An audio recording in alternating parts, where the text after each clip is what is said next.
taco in Austin, Texas.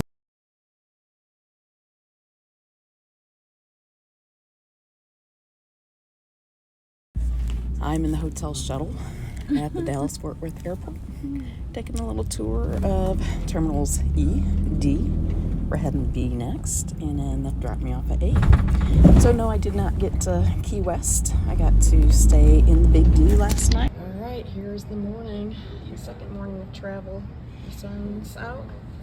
There's a little bit of partly covered clouds, and they changed my gate, so I'm hiking off to a new location. All right, here I come. It's going to happen today.